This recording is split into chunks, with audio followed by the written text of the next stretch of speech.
Welcome to the Wandering Tangent Podcast. I'm BJ. With me is Jeff and Gary. And today we're recording an emergency podcast episode because we really want to talk about the 2023 post-war drama that happens to have Godzilla in it. Godzilla Minus One. Yes.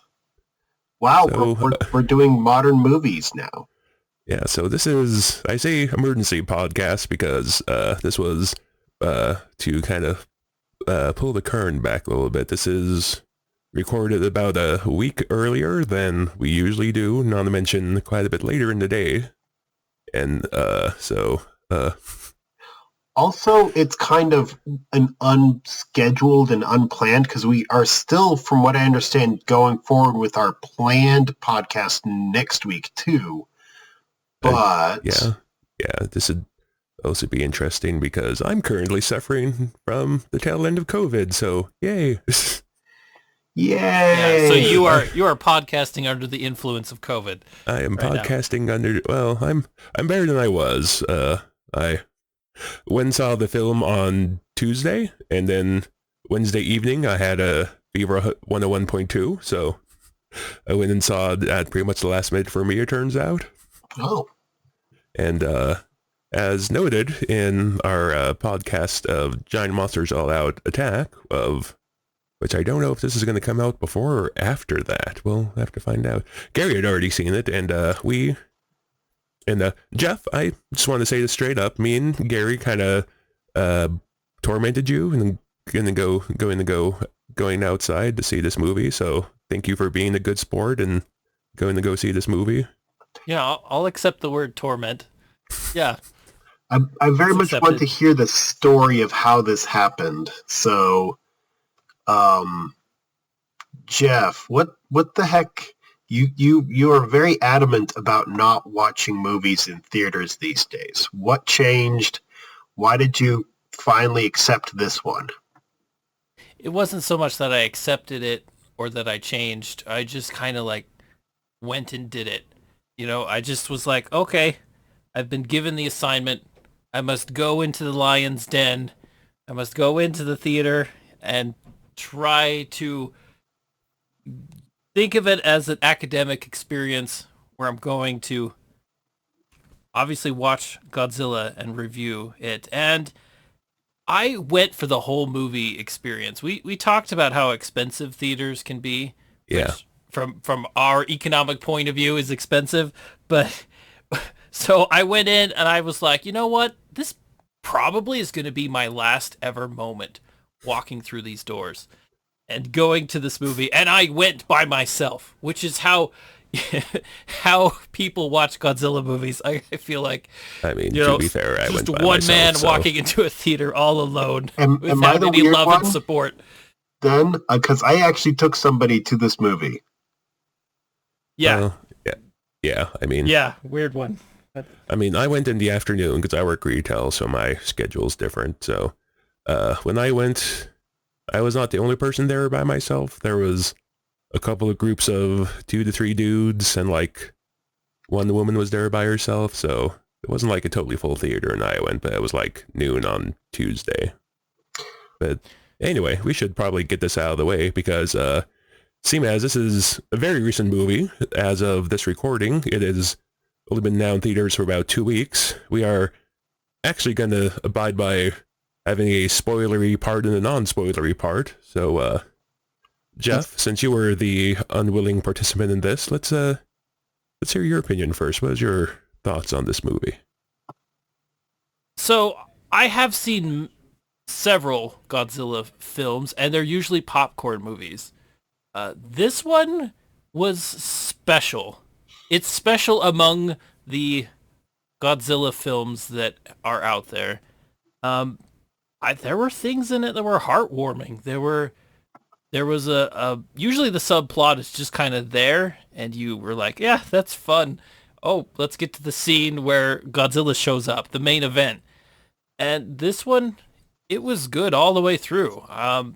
In that it actually has some good storyline that I feel like that I know that sounds very negative towards the overall Godzilla films, but I mean, it was good. The whole thing was good. And then the scenes where you have, the star of the show up, I mean, they do really well as well. The whole thing is good. I'd say amongst the films that are available right now, this is probably the best one. Of course, speaking as a nerd, of course, but that's my review. Oh yeah, I came home, I went on to Facebook, and I straight up told people, and I wanted people to go see this movie, and I told them this is not a good Godzilla movie. This is a great movie that happens to have Godzilla in it. Yeah, I mean, that's a good description. That actually is the kind of description I've been giving to people as well.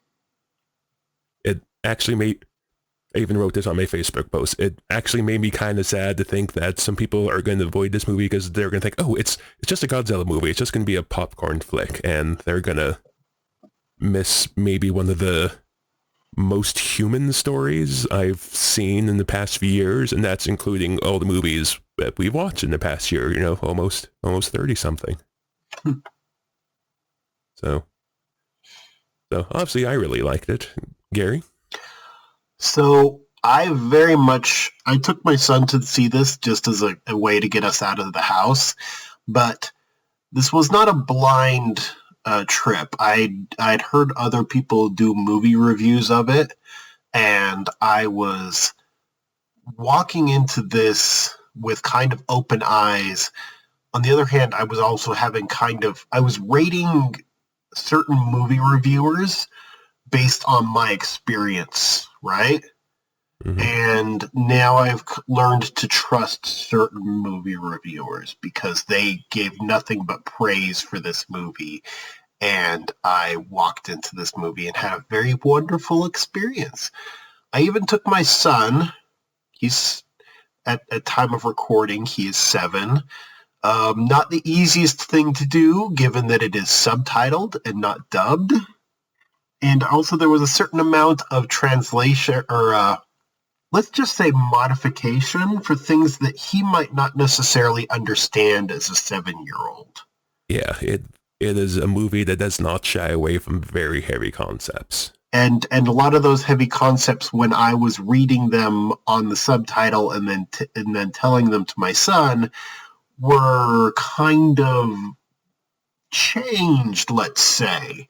It's when we talk about the plot, just imagine, because there are some very heavy topics. Just imagine them being dumbed down or softened quite a bit. Like I would still give the general idea, but very much softened for the sensibilities of a 7-year-old boy. Yeah, I went in the movie as blind as possible. I had seen the first trailer, but after that I avoided all the other trailers and movie reviews and whatnot. I had heard somewhere that the main character, what his role was in World War II, shall we say. That's as close as I'll get before we start talking spoilers. So that's all I knew about the movie going in. So I was not really prepared for it to be like a post-war character drama rather than a giant monster movie, shall we say. Something, a little bit of non-spoilery kind of information that I could give about this. BJ, do you happen to know the cost that went into this movie? Like how much they spent to make this movie? I know what it was reported at, or what the rumor mill says. I have heard various things that say that this is correct, this is incorrect, or that it was actually less than this, but the general consensus seems to be in the ballpark of 15 million. So that's what I've heard as well. Jeff? That is very small. It is very small for what this movie is. Yeah. I've got a question for you, Jeff. You've seen a few movies in your time. Few. Did this look like a $15 million movie? No. If Hollywood had... No, not at all. Hollywood is overspending or something. Hollywood's definitely overspending. This looks like a very, very standard Hollywood movie as far as special effects and scenery Yeah, and all of that. Yeah. definitely doesn't look like they cheaped out on anything. Maybe So they I will put all of go the ahead. money into what was necessary, and maybe they just didn't do craft services. I don't know. So I will say at the time when I saw the movie, I did not know what the budget was. I thought the don't even want to call it the prologue segment, the opening segment was a bit dark and kind of hard to see the details of. I thought for a while there maybe like maybe the film projector of my theater was maybe a little out of focus or something, but with the knowledge that the whole film is like 1/27th, say, of a Star Wars movie, it makes a lot more sense. And outside of that one scene, I didn't have any complaints about the effects. Yeah, they definitely prioritized certain elements of it, which we will get into when we get into spoilers. And by gosh, we'll get into this. I will say that to kind of tying it back into Star Wars, there was one guy in charge of a lot of this, the director, the guy in charge, I apologize, we're probably going to slaughter a lot of Japanese names during this podcast, so please forgive us. But the writer, director, and the visual effects lead is Takashi Yamazaki. Mm-hmm.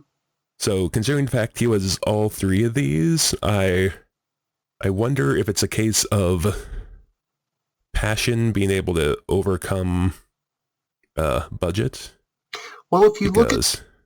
Yeah. Well, I just say because if you look back on mine and Jeff's conversations about the Star Wars sequels, it seems like a lot of the problems with those was that there wasn't one guiding hand, one driving force behind the sequel trilogy, and in our opinion, it suffered for it. So I wonder if this was the opposite case of... Yeah. And if there wasn't one driving force, there's no one that wants to admit they were the one driving force to the Star Wars movies.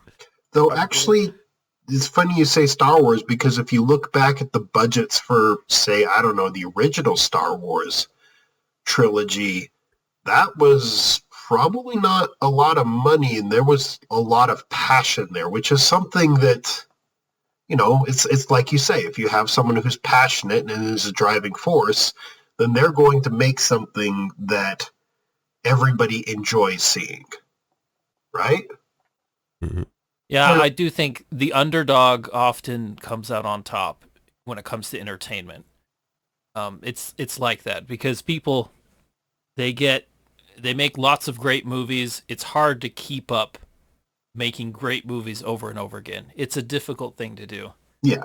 And so usually there's some sort of group somewhere that is just, they're the underdog. They have a different perspective. They take a chance on something and it works out for them. Yeah. So yeah, 15 million. That's quite a thing because this movie you would never think that. So, anything else spoiler for you want to say? Because there's a joke I want to make while we're on the subject of budget in Star Wars, but it's spoilery, so. So if you want to move into spoiler section, give a very audible spoiler, because this, if you have not seen this movie, people, seriously, stop now. Yes, on the off chance that by the time we get this out, if it's still in the theaters, go see it in theaters. And if not, rent it and watch it, because not. As of this moment, it is only available in subtitles. There is no English dub. So if that's a problem for you, then take that into account. But if it's not a problem for you, then seriously go see this. And if it is a problem for you, remember, I took my son, who barely reads, to this. I spoke it to him. Find someone who's willing to read it for you and let them speak it to you if you can't. Which means you spoke at the theater, Gary. Good. Quietly. I whispered it to my son.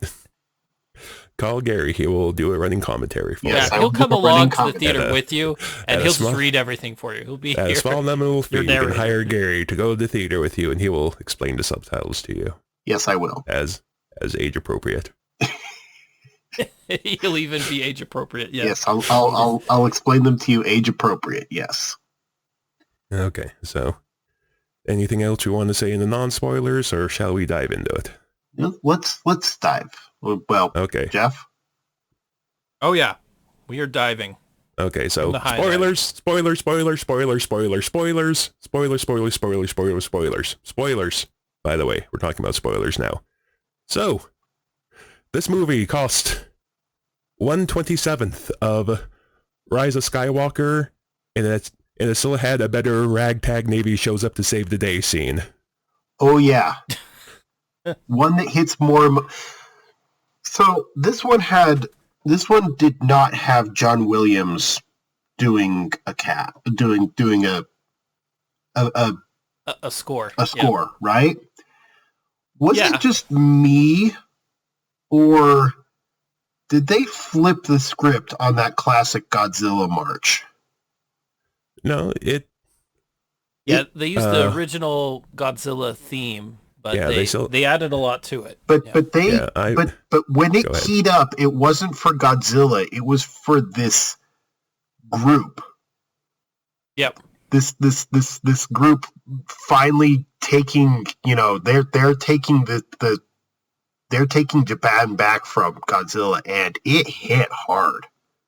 Like, holy cow. I have not had a chance to listen to the soundtrack by itself. Just yet, because like I mentioned, I got sick 2 days after I saw this movie, so I've just been kind of so one question here. Yes. It's called -1. -1. And that, -1, which is simply because, I'm going to state the obvious, which is probably obvious to you guys, but when I first heard that, I'm like, why are you calling a movie -1? But this is actually a prequel, right?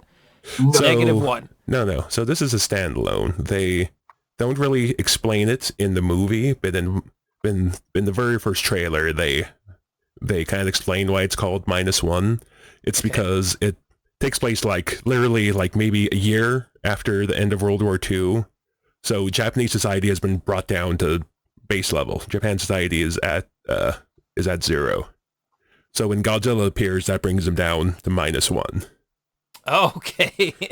I had not seen a single preview or anything. I literally just went to the movie and came home. I haven't even looked up any commentary or anything on it.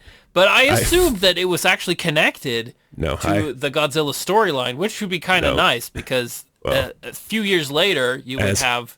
Yeah. Well, as I keep telling you, Jeff, they do tend to reboot Godzilla movies a lot. I was tempted before I found out you had already gone to see it to send you a text saying, this has nothing to do with the other Godzilla movies, Jeff, so don't go in and get confused.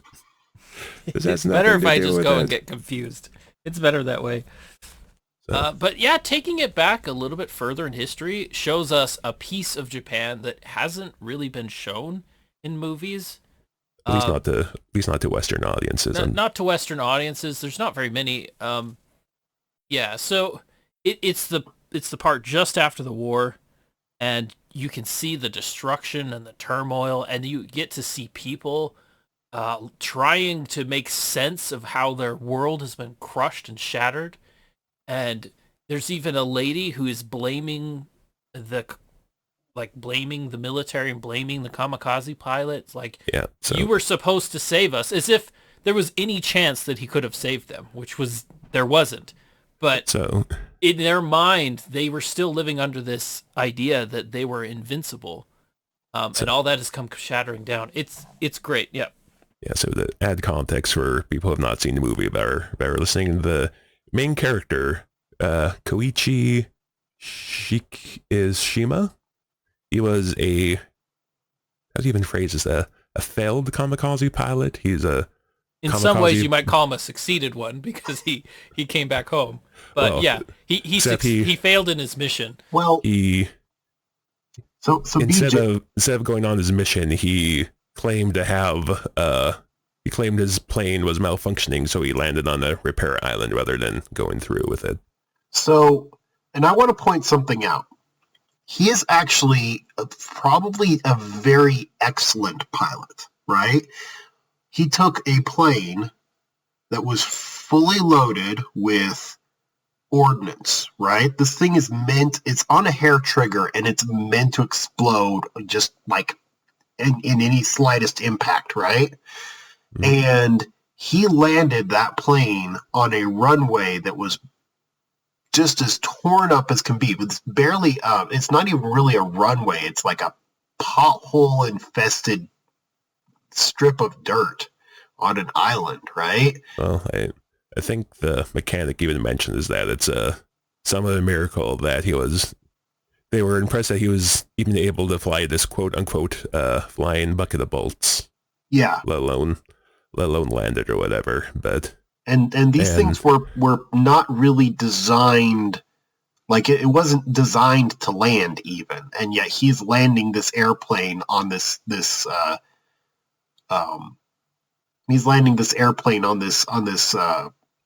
strip, What do you right? mean by He's what it I would wasn't say designed to land? He's a very good kamikaze pilot. planes weren't designed to come back, Jeff. Well, I mean, intended to come back. Oh, But I mean, they're still a standard zero fighter, right? yeah, but tend to be loaded to the gill with live ordnance and whatnot. Yeah.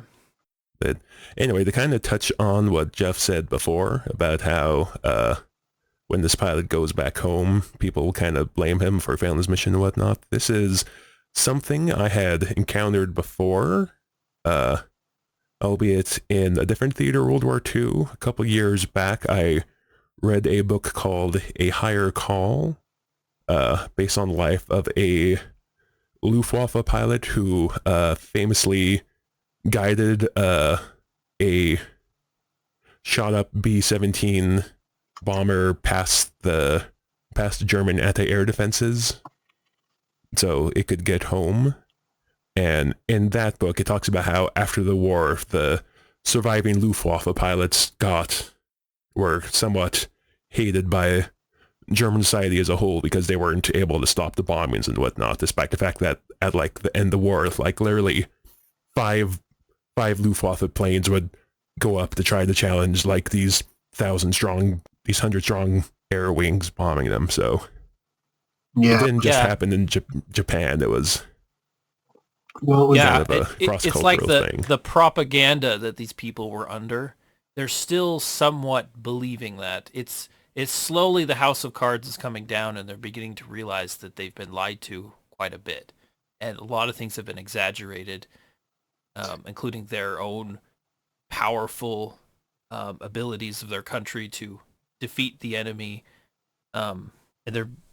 So it's interesting to see that, because I really like seeing that perspective, because I feel like it's a very honest viewpoint about how this population felt about these people coming back. And it's a very different culture.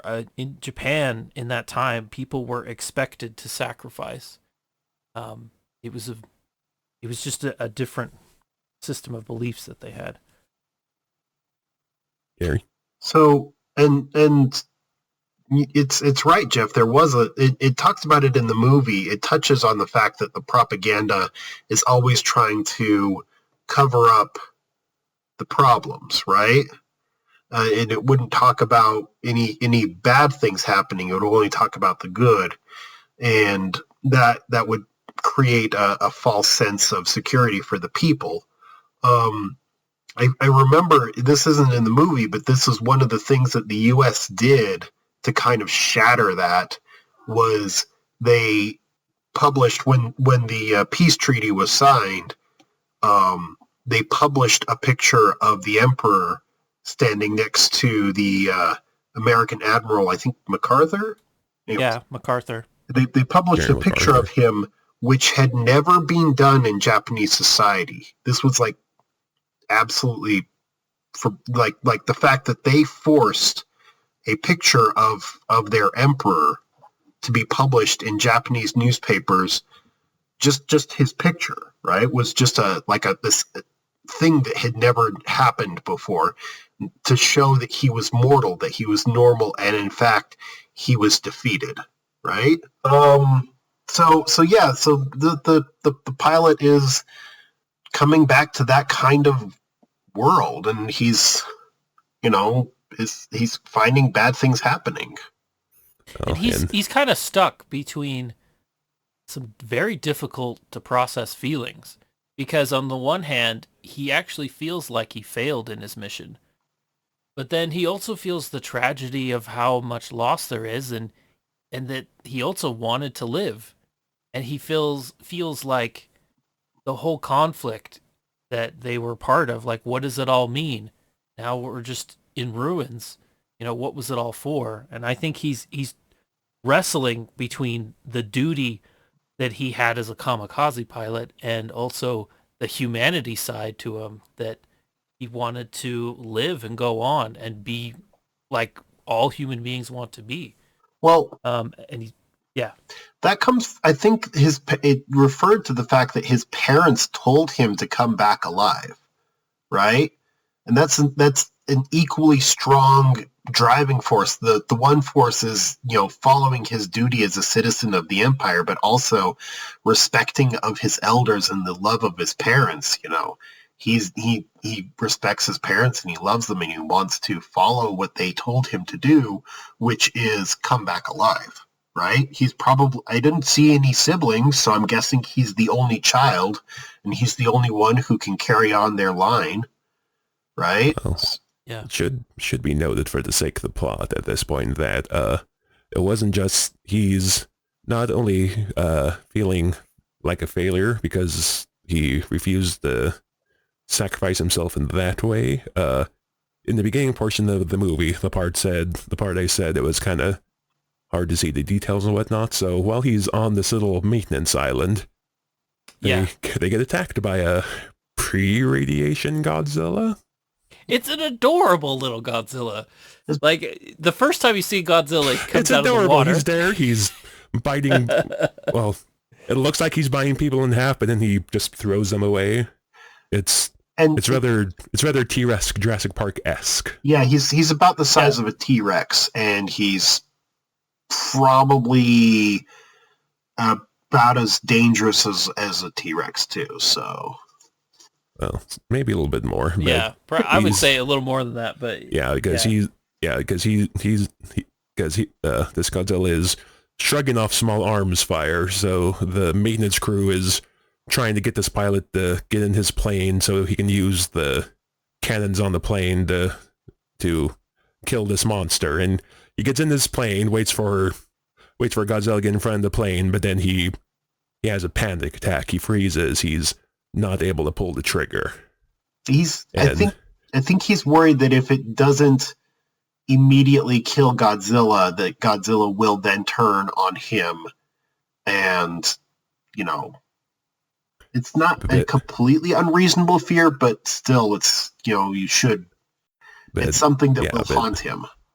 Yeah, but regardless of the reason, he doesn't pull the trigger, and only him and one other person of this garrison survives the attack. And then something happens when they eventually make their way back, and then something happens on the boat. Jeff, did you catch that? Yeah, so he's on the boat with a lot of other people that are getting back to Japan. And I'm assuming the war is officially ended at this point, probably. And somebody comes up and gives him a stack of letters. It's the mechanic that survived. He gives him a bunch of photos of the guys who died on the island and their families. And then that becomes his burden to carry, right? Their deaths are on him. And he literally does carry this packet of photos with him through the entire movie.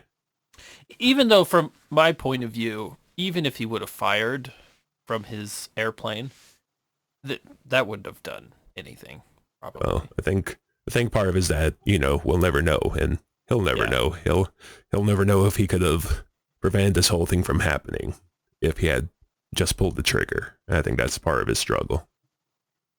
Yeah. And that's kind of, it's interesting because that happens, his war isn't over. Is one of those themes that this movie touches on, the fact that the war is over, but his war isn't. And this is one of those interesting human dramas that plays out in this movie, which makes it a wonderful movie.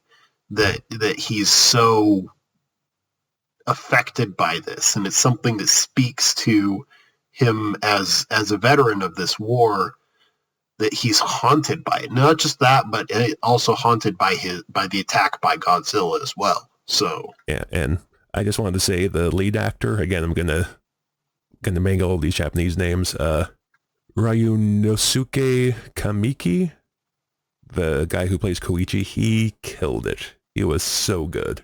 Oh, this is definitely like every person they get in this movie. Even there's a little baby girl. Even she just like definitely knocks her not a lot of a part, right? But still, she does a really good job. She cries on command. Good. Yes. And she's cute as a button, BJ. When you see her when she's in her little toddler phase, she's just so cute. Anyways, sorry, I digress. No, she is adorable, and it's interesting how they bring in the girl. There's a girl that runs. He's in the market, and she just runs up to him and like drops a baby right into his arms because she's running from people that she's stolen food from.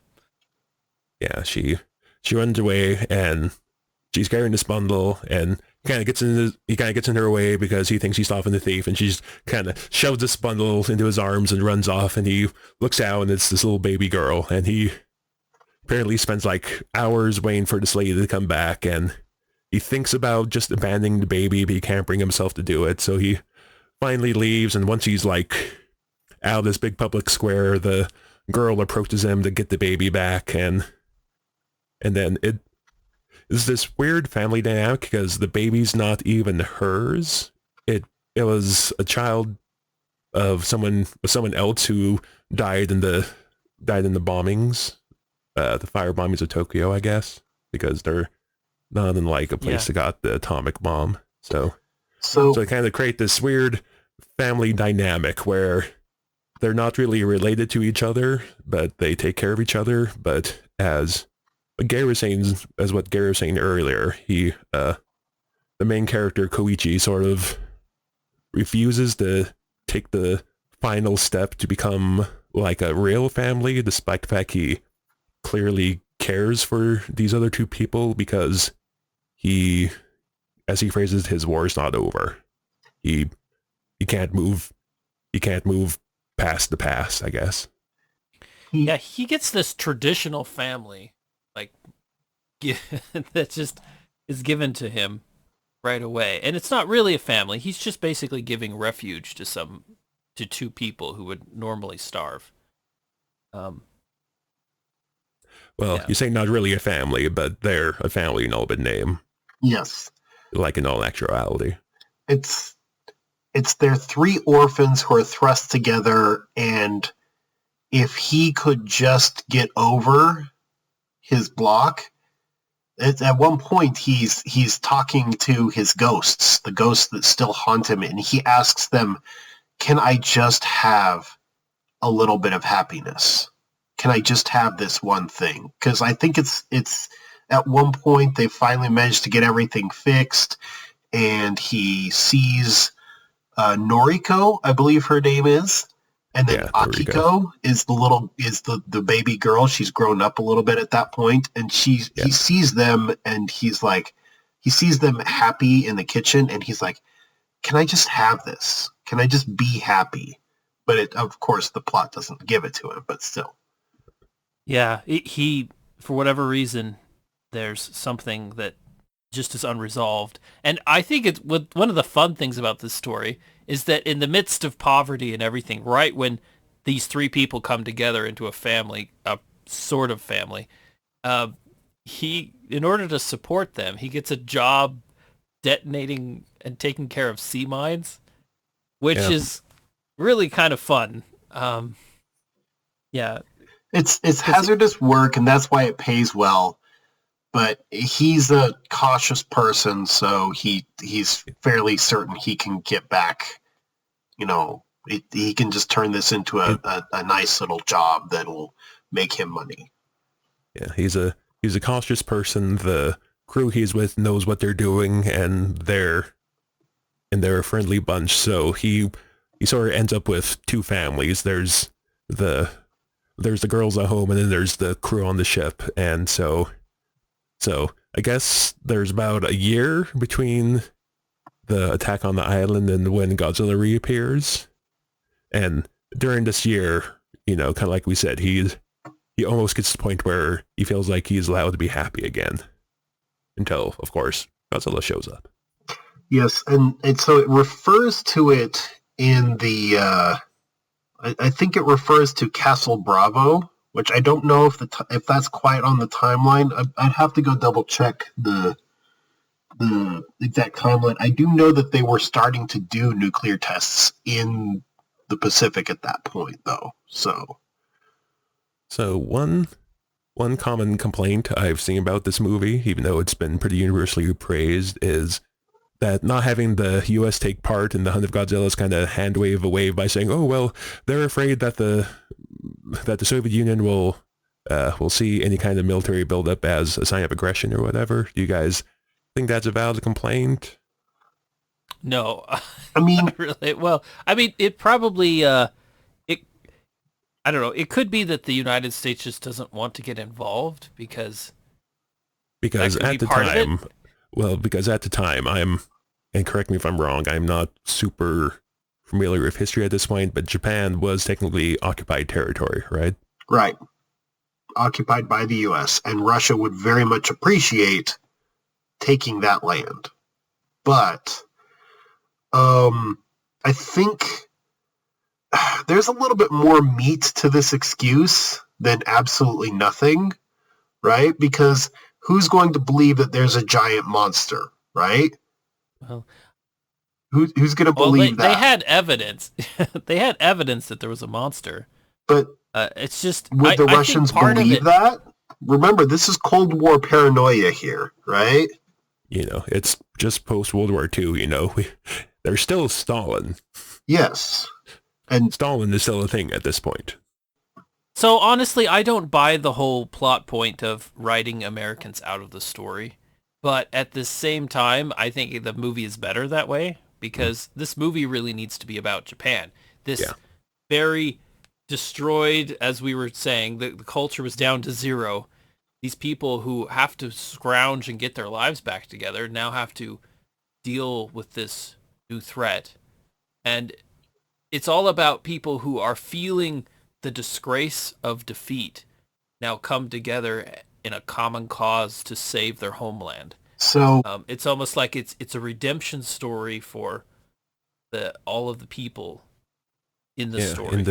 In the end, it's not the Japanese government, it's not the American government. It's a coalition of private citizens that step up to save their homes from Godzilla. Anyway, Gary, go ahead. I imagine there's kind of back end dealings that the government is helping them with, but you're right. It is just a coalition of. Well, yeah. I don't think your average citizen could get a hold of 4 relatively intact destroyers. Yeah, but so BJ, what you would say is that this is hand waving, but it's very acceptable hand waving because it fits the plot very well.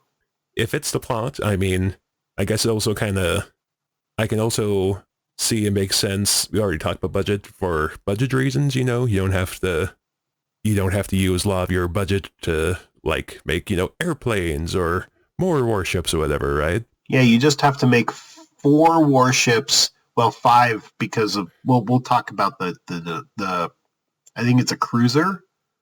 Yeah, I forget what it's called. So there's the cruiser, there's the 4 destroyers, there's the boat, the wooden boats, the what are they though? The minesweepers boats. Yeah, the minesweepers and the tugboats. All the little boats in the end, all little tugboats, but we'll get to that. Yeah. But yeah, they didn't have to do a whole U.S. third Navy showing up, or what? I'm sorry, maybe I got that completely wrong. U.S. whatever Navy showing up to save the day. They didn't have to do that. Which definitely fits the plot. So Yeah. I'm okay with that. Well, I just assume that the U.S. was like, even though they said, well, they're trying to counter the Soviets. Their Navy and Army are stationed somewhere else in the world. They cannot spare them right now. It's something like that. But it could be that in Washington, and they don't say this in the movie. This is me just making this up. It could be they're like, well, gee, we're supposed to save Japan. How much would that cost?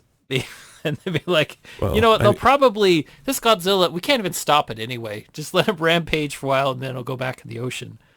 And so they're just doing a cost analysis and deciding not to intervene, but then they'll give them some sort of excuse. So it looks like they're not really abandoning them. And, you know. And also, I don't know if they quite fully understand the nature of the threat. I mean, it's not really revealed until later in the movie exactly how destructive Godzilla can be. Yeah. Right? Yeah, it could be they really didn't understand the scope of it. Yeah, the Japanese managed to scrounge up a run cruiser that hasn't been scuttled yet, and they like, oh, well, that's going to be enough to kill Godzilla. And it really does look like, and BJ, so in this one, as opposed to previous Godzilla movies, they really show, like, Godzilla gets messed up by some of the regular weapons fairly early on, right? Mm-hmm. Yeah. It's just... there's the chase scene, which is very Jaws-esque, shall we say? Mm-hmm. I would dare say that if you ask the director, he'd be like, oh yeah, that was totally inspired by Jaws. Yeah. I mean, you're talking about the chase scene where he's chasing the boat. Yeah. And then a landmine just happens to end up in Godzilla. I mean, in Jaws. I mean, Godzilla's mouth, and then they just happen to shoot it with a gun. Well, quote unquote, just so happens they are dropping mines at. They are running from Godzilla. They have a couple of mines, so they're dropping the mines to try to kill Godzilla. So just so happens, quote unquote. But you're right. You're right. Very, very Jaws-esque method of attempting to kill him, and it doesn't work, but it definitely knocks Godzilla down a peg or two. He feels that one. And this is different. I think, BJ, you mentioned this a long time ago, perhaps. I don't remember, but in most Godzilla movies, Godzilla is almost nigh invulnerable. They throw bombs and missiles, and they do all this stuff, and everything just almost seems to just bounce off or do little to no impact at all on him. But in this one, it's a little different. Whereas his like huge pieces of him gets like torn out when he gets hit by a shell, an artillery shell. But he has this strange ability to quickly reheal. And so they can't quite stop him because they can never get enough firepower on him. It's just so it's like, whereas before the weapons were useless, now it's just that they have some sort of effect, but it's just never enough. So, yeah, Gary, were you gonna? Yeah, go ahead, Gary. No, I was gonna say about the cruiser attack. You get the, if you look at the cruiser as like a single character or like a monster that is taking on Godzilla, it's actually a very interesting fight, right? Obviously they lose, but they go down swinging, right? You see that one turret right before Godzilla's broken the thing's back. It's swung around and it's delivering shots right at Godzilla. Kind of viscerally satisfying. Like you get this, like, it's almost like the two monsters are punching at each other, except one is Godzilla and he's tearing this boat apart with teeth and claw, and then there's this cruiser that's firing at Godzilla with, naval guns. And it's kind of very satisfying watching the two fight against each other. Obviously the cruiser loses, but still it's almost a giant monster versus giant machine fight. Yeah. At least as close to giant robot versus giant monster as this movie's going to get.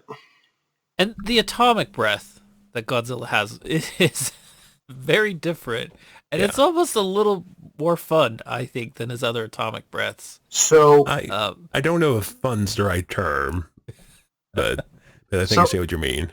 I want to point. So when we were talking about the last podcast we recorded was Godzilla, Mothra, and King Ghidorah, the giant monster all-out attack. And you guys mentioned in that one Godzilla and his spines starting to glow a little bit. And that was very appealing to you. I think it was Jeff who was saying that, how it would glow. And that was very interesting as a mechanic. Yeah, Jeff, it has a build up to it. and Yeah, and I was biting my tongue so hard because I had just seen this movie. I had just and seen you wanted this to movie. say the spikes are way cooler in this one. The spikes That's what you shoot wanted to out. say. It's like he's loading a gun or something. It's so satisfying. Oh god. And in this case, the atomic breath is less like a laser or whatever. It's more like a nuclear bomb in and of itself. Oh yeah, definitely. Yeah. It's a focused That's nuclear a very weapon. new addition to this that's never been in any other reboot, right? Yeah, there's literally a scene of like when after Godzilla unleashes his atomic breath in the city, he's sitting there roaring and they pan up and it's this mushroom cloud and him, and I'm like, I wonder if anyone from the original Godzilla production is still alive, like what they felt about that shot, because it was a really good shot. Oh yeah, that is a. So the Right. funny thing is, it's always been called the atomic breath, but for the first time ever, there's a very distinctive reason why you might call it the atomic breath, because whatever it does, it seems to create an atomic explosion in the distance. It must be, this energy must somehow be causing a nuclear reaction at the point of impact of where it is. well, the mushroom cloud is just it's just the product of an explosion reaching a certain point, right? The atomic is like the fallout and the whatever happening afterwards. But if you get an explosion big enough, it will cause a mushroom cloud. It doesn't have to be a nuclear weapon, right? But That's in this true. case, in this case, they talk about it afterwards, how there is a certain amount of radiation poisoning in the area afterwards. So, yeah, there's going to be some consequences to this particular cloud.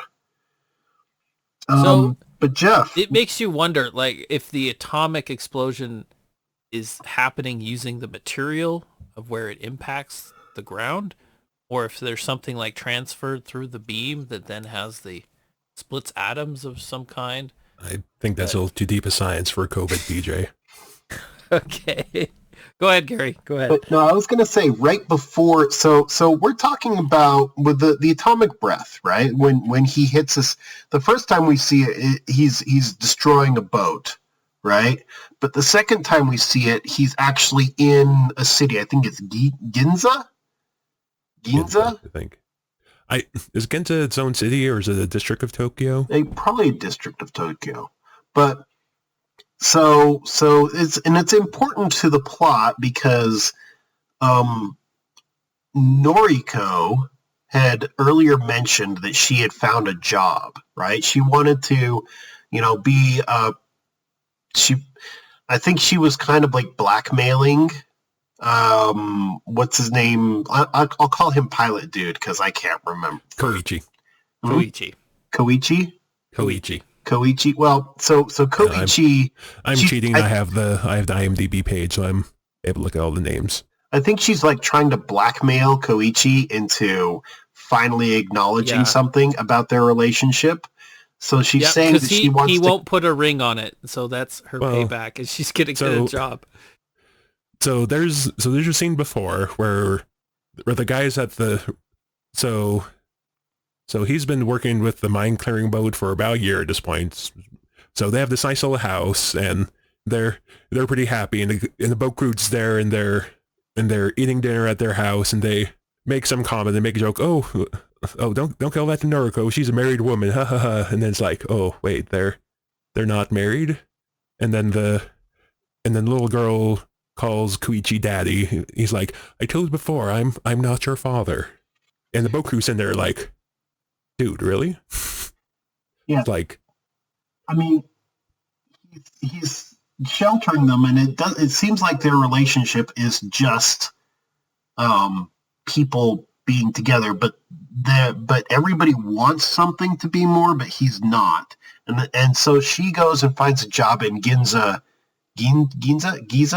what it was, that place, and she finds a job there, some sort of office work, and she's there when Godzilla shows up, right?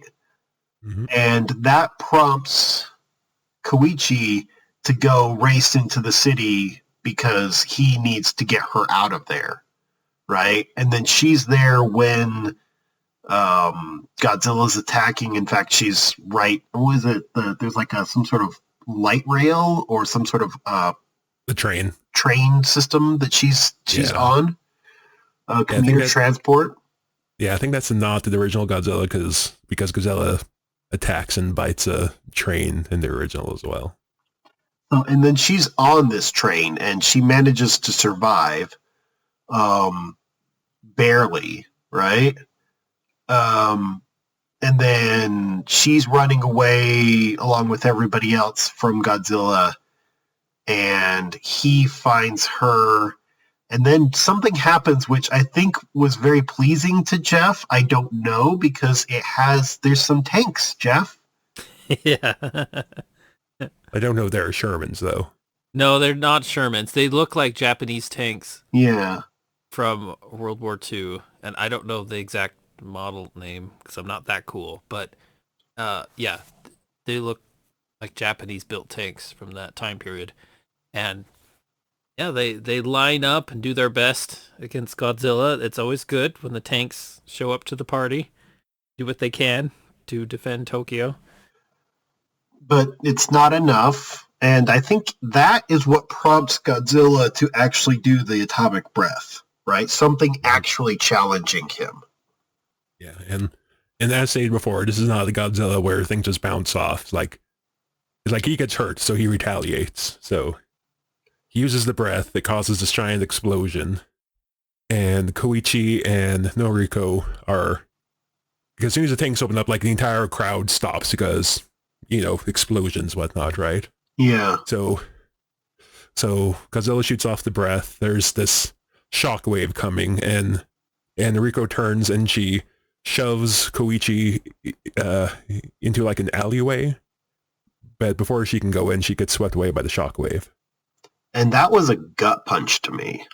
Yeah, no, this is, as has been mentioned on very many other reviews, this is the Godzilla movie where you care about the characters more than Godzilla.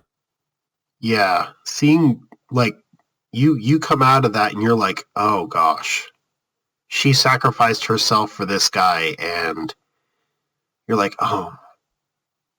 And like at this point, it hurts because you think that he's finally got over that hump, right? Because he cares enough that he runs, the self-proclaimed coward literally runs into the lion's den to go save her. And then in the end, it's her saving him at the cost of her own life, apparently. Yeah.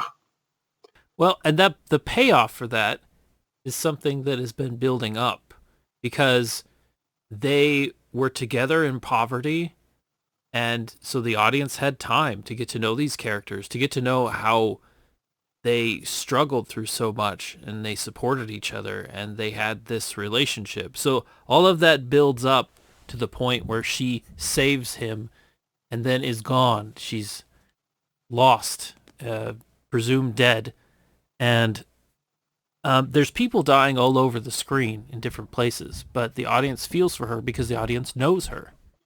That's the key. This is something that the Star Wars sequels really messed up. This that is... You can't just put a character on screen and expect people to feel something. Yeah. No, you have to establish, the audience needs to establish a relationship with that character. And you've seen they need to see that character go through things. And you've seen this character build up a life of possible happiness, right? And you're thinking to yourself, okay, he's gonna be happy with her. They're gonna get away and they're gonna be happy somehow, right? But no. Now she's dead. No, and then gets taken away. And like I said before, the actor, Runosuke Kamiki, again, I'm probably saying his name wrong, he sells the scene so hard. He could have been with her. That's the thing. Like, she was there. They spent time together. They could have been a family. He couldn't make it happen because he couldn't come to terms with everything that had happened. They had that great scene where it's her and him together and he's just falling apart because finally all those bad feelings from the war is coming out and she's just holding him, and it's a good heartwarming scene. And so he had all of that put together and he passed on it, and now she's gone. Well, it's the perfect, he just missed the opportunity and now he has to feel that. He keeps having nightmares and his life is going so well that he's almost afraid that his real life is the dream and that the nightmares are the reality. I think was what's supposed to be conveyed. The tragedy is right. I think it's right before you're starting to come to a realization that he is ready. Like, as soon as he's faced against Godzilla and he's realized, okay, now is like he realizes that maybe this is the time. Right? Because Godzilla before that scene, he was out on the boat. Yeah. And they actually went out and they sent them, this tiny little mind detection and destruction boat, which is all they had. They sent him out to do that. And he actually survives and comes back. And I think he's ready at that point to actually, seal the deal with Noriko and try to reclaim his happiness, and then she's caught in the blast and presumed dead, and you're just like, oh. And then after that, there's just like a switch flipped in him that he's now willing to do anything to stop Godzilla, up to and including, for what you think for the majority of the film, is to finally do his kamikaze run.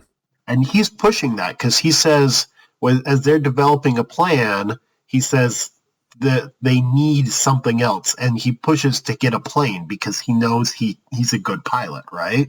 So he wants a plane. Yeah, so there's a scientist on the minesweeper he's on, and the scientist comes up with a plan to take out Godzilla.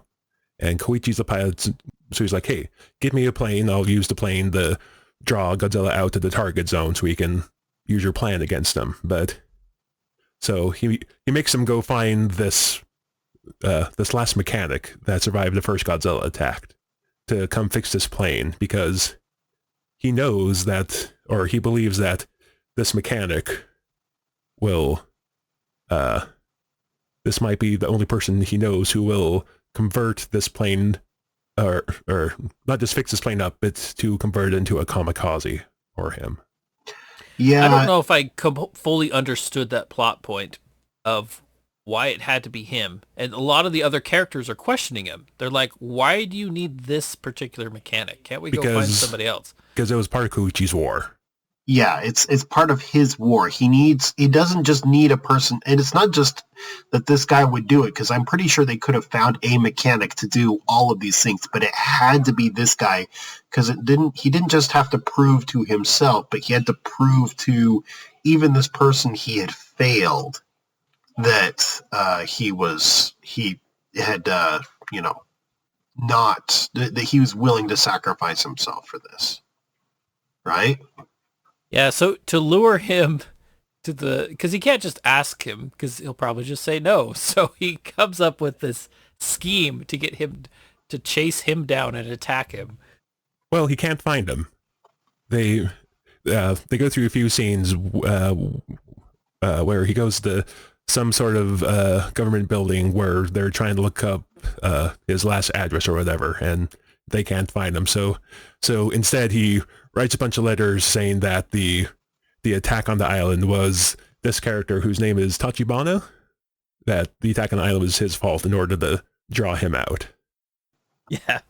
He does that just so that he will come and attack him, which he does. So it's kind of a surprising scene when he comes in punching. But then you learned it was just a scheme to force him to act in a state of revenge and come after him. Whatever his name is, the kamikaze pilot, was it?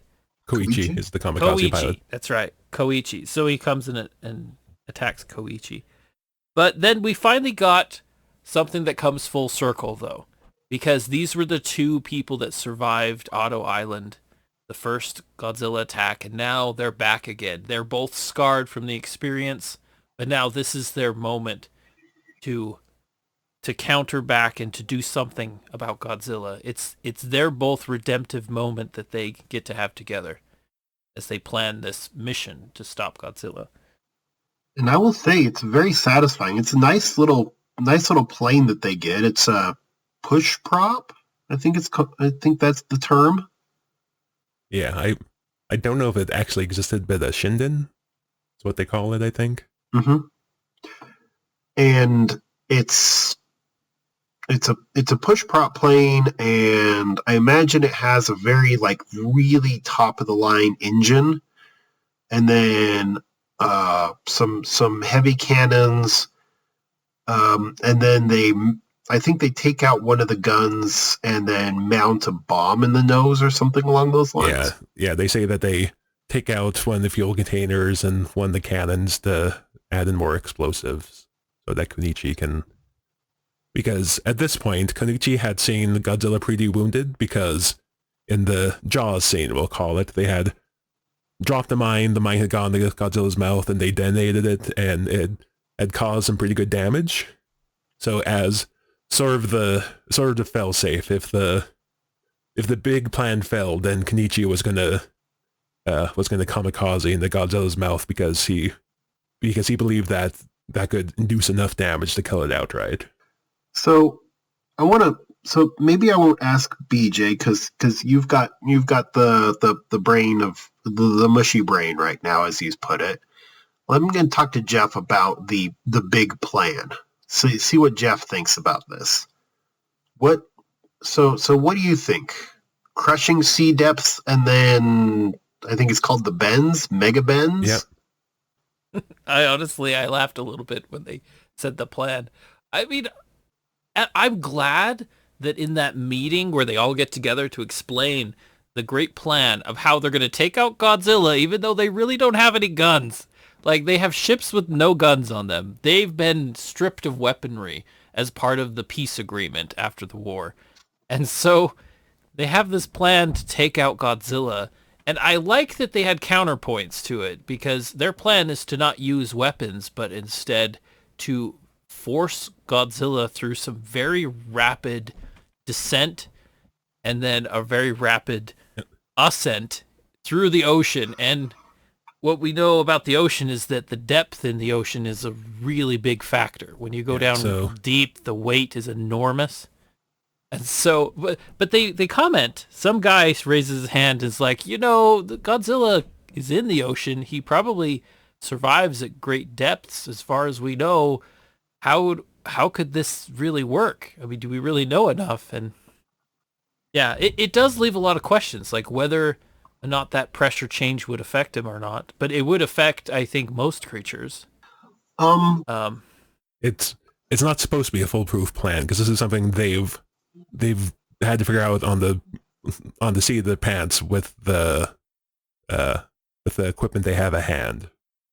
Yeah, I don't know. I still don't fully buy it, because I know some ocean creatures are very good about diving deep, and they'll be on the surface and they'll go way down deep, and how fast they descend probably is not as fast as what Godzilla went through in the movie. So it's just a matter of speed. Because I don't think most animals that come up to the surface make it down to, how deep they say it was, 15,000 meters. Yeah. Or not 15,000, 1,500. 1,500. Which is 3,000 deep. feet. Yeah, it's deep. It's not the deepest part of the ocean, but that's very deep. And it's the speed too, because the faster you go through, you dive, the less chance their body can actually adapt to the pressure. And I think it's the dropping down real fast and then reascent. That's probably that does the most damage, right? So plan A was I don't know how scientific it is to use freon gas to eliminate buoyancy or whatever, but the plan was to lure Godzilla out to the deepest part of the ocean they could get to quickly, and then use science to reduce his buoyancy so that he would plummet to this extreme depth. And then if that didn't kill him, they had a bunch of airbags that were going to inflate and force him to rise rapidly, which would give him whatever the scientific term of the bends is. Yeah. Mega bends. I don't know. But it would cause massive rapid decompression and really damage him, I imagine. At least in theory. So in theory. When they start to conduct this attack, I talked about this earlier. I think that's when you really hit the first, like they really push into what I always consider this classic Godzilla theme. But in this particular case, it's not for Godzilla, right? I think they do it before. I think they do the main Godzilla theme when he's like attacking the city as well. Yeah, but in this particular case, they really drive it up, and it's not pushing Godzilla. It's not announcing Godzilla pushing forward, but instead their plan. It's when the ships start to drive forward, and it kind of like feels like it's now their march. It's their anthem now instead of Godzilla's, and it kind of like emotionally hit me, right? Because I was like, yeah. Because usually in Godzilla movies, you're cheering Godzilla on. But in this case, you're definitely cheering on the people. You're like, yes, go fight this Godzilla. Yeah, so, and we already talked about the better ragtag Navy showing up than what happened in Star Wars. Because what happens, Godzilla bites through the airbags, so he's no longer ascending. But then, so there's a few characters on the Minesweeper. There's the grizzled captain, there's a scientist, and then there's the young guy who's just young enough to not be in the war, right? Mm-hmm. So they basically tell this kid to stay home because, it's no dishonor to never been in the war, right? Yeah.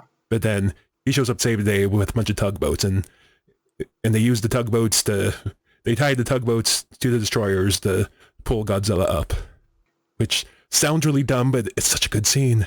It is. And you think about how long it must have taken to do all that tying off. It doesn't make any sense, but still, you're right. A little bit of hand waving just to make a good scene, and you accept that.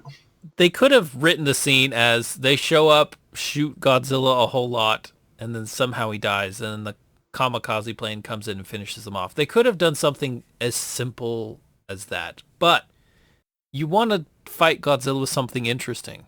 I think there's something to it that actually adds a lot to the film. The fact that they come up with this very inventive plan and they execute it. Actually, what I thought was interesting was the very first part of the plan. They didn't discuss this at all in the beginning. There's 4 destroyers, but only 2 of them are really involved in the plan, right? The first 2 destroyers go in, and Godzilla shoots those 2 with his breath, right? And then you find out that right before Godzilla hits them with its breath, those are unmanned ships. And you're they're just a distraction. Yeah, so that he will use his atomic breath, and that because apparently he can't use his atomic breath frequently.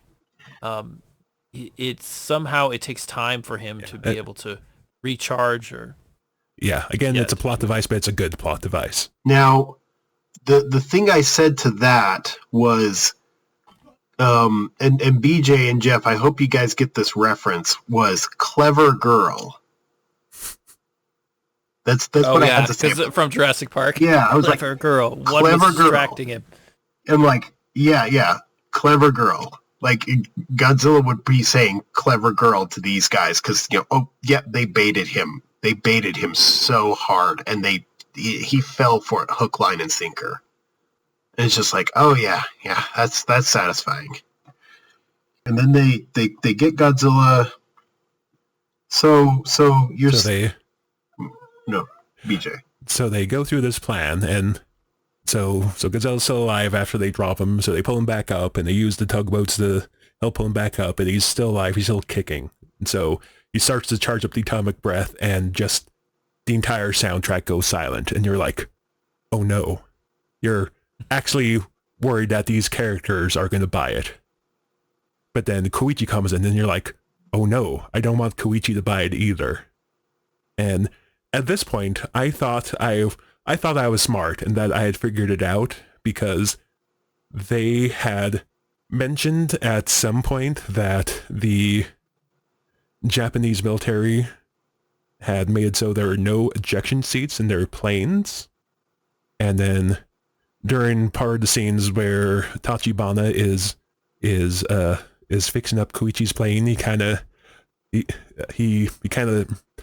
stops and he looks at the seat for a second, and I thought I was super smart, that because right before Koichi goes up, Tachibana shows him this big red lever. He's like, okay, this is the bomb safety lever. Right before you fly in and pull this lever to arm the bomb. I thought he had surprise installed an ejection seat, and that when Koichi pulled that lever, he would be ejected. So I'm like, oh, there you go. That's how Tachibana lives. Then he pulls the lever, he doesn't eject. I'm like, oh no. Crap. You're thinking, but then right before he did say, right as he's explaining the lever, he said one more thing, but then it cuts away, right? And you're presuming that he's like, say, giving a last minute advice to him or something like that, right? Or telling him, you deserve to die or something along those lines. But then you find out something different. Yeah, so it turns out that Tachibana had installed an ejection seat and told Koichi, here's the lever for the ejection seat. You deserve to live. I forgive you.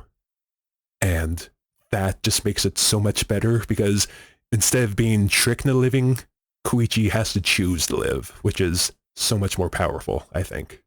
It's such a better story. I agree.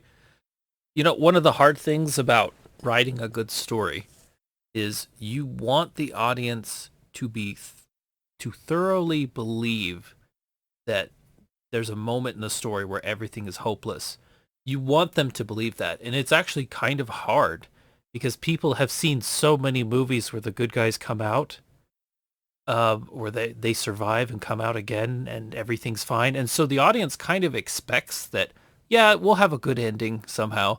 But I think what they do well is that they try to sell you on the idea that really what's going to happen in the movie is a story of self-sacrifice. And finally, he's going to be the kamikaze pilot that he honorably wanted to be. So they sell you on that idea so well that when things change, it's a good payoff, because they're like, oh wait, this is the whole point is to trick people. It's the whole point. And I think the thing that sells you is not what's happening on the battlefield, but what happens with the little girl, because she's got a little letter with her and she takes it to the neighbor lady, and it's like basically the life savings, and it's basically, I'm not coming back. Here's all of my money. Please take care of the little girl.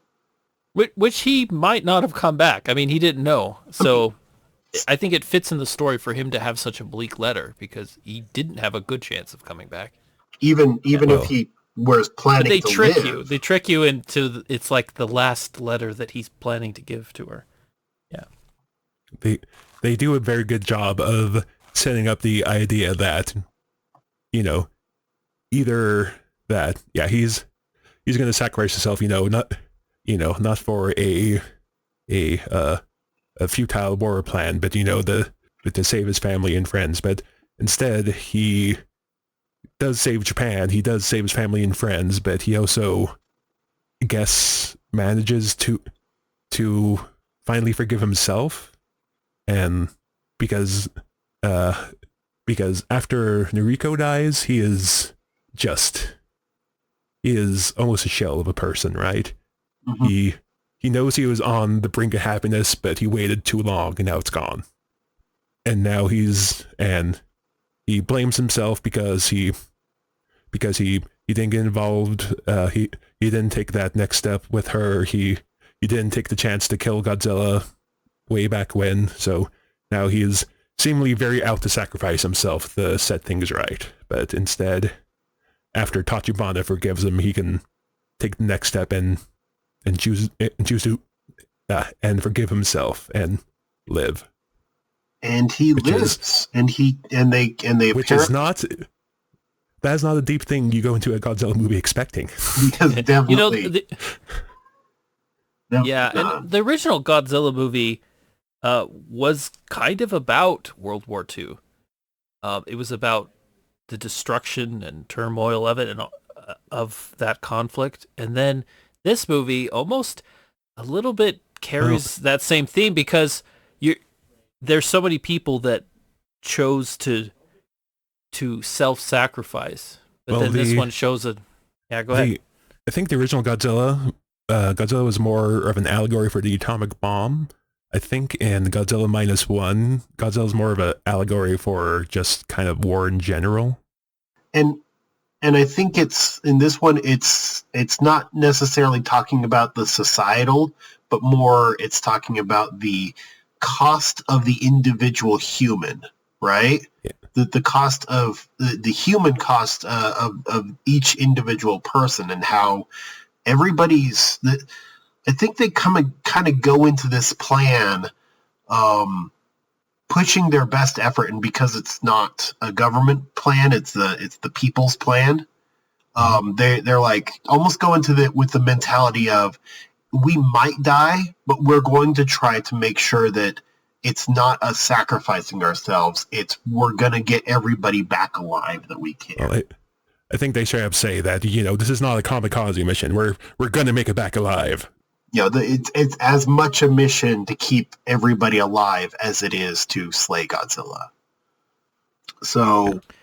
Yeah, it provides a different answer for that. Like, the way that you heal from that conflict is by changing, is by embracing something different, which is now it's time to embrace life, not death and sacrifice, but to live, to go on and live that happy life he wants with his this daughter and wife. Yeah, I mean, it doesn't really go into detail. You assume that they probably got together and got married. So something happens at the very end of this movie, and when I saw it, I was like, oh, there's going to be some internet nerds mad about this. But while Koichi is out fighting Godzilla, the neighbor lady who has theoretically at this point adopted the little girl, she gets a letter for, I guess for Koichi, but since he wasn't home, they delivered it to her because she was the next door neighbor. And so he comes back, and she shows up with the little girl, and she has this letter, and she just takes it out and she starts hitting him in the chest with it, and she's like almost crying. And it turns out that Noriko is alive, and she's been found, and she's in the hospital. Mm-hmm. And I can kind of see why some people would be mad, like, oh, well, that takes away from some of the drama, blah, blah, blah. I'm like, no, I think in this context it works, because in the end, Koichi didn't have happiness forced upon him. He chose to strive to seek it, despite the fact it wasn't going to be whole. And as, I guess you could say, as part of his reward, it becomes whole again, I guess. Yes. What are your guys' thoughts about it ended up being that Noriko's alive? I kind of get the same impression, where it's very satisfying. I mean, if she hadn't, it still would have been okay. I mean, you presume that he would have had a certain amount of happiness with this daughter and eventually would have found someone else to be happy with.